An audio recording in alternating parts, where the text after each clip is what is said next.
If you think sci-fi is big, then consider this. Nintendo's Super Mario series has scored over 8 times the total revenue of the entire Star Wars trilogy. That famous mustachio plumber, Mario, has now gone 3D in Nintendo's Super Mario 64. Let's take a look. Okay, you've just spent over $200 on the Nintendo 64 and the new Mario game.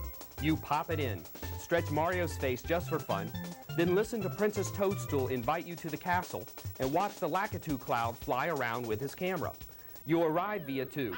Remember, you're a plumber. It's your first time in this brand new world, and what a world it is.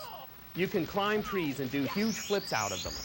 You can head towards the waterfall and listen as it gets louder and louder. You can jump over the fence and swim around in the moat. Just try not to get caught up in the force of the waterfall. In Super Mario 64, you can do just about anything.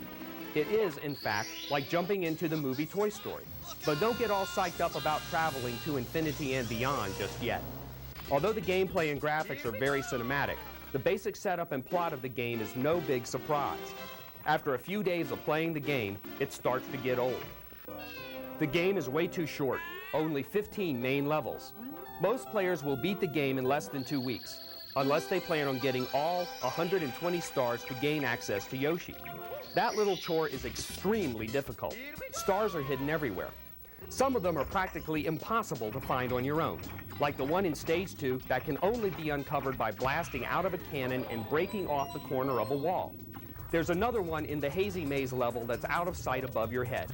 But if you use wall jumps near the Boulder Hall, you'll discover it in no time. The game would be better if we were treated with plot developments and cinema scenes just like the kind we get at the end of the game. Incidentally, Mario 64 has the best ending ceremony of any game in history. It's just outstanding.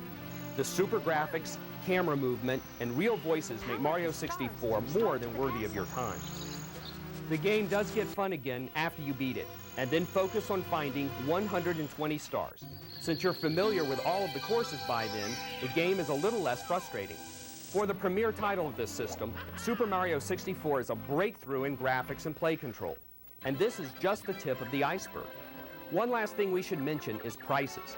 Nintendo 64 games will be, on average, $10 to $15 more expensive than Super Nintendo games.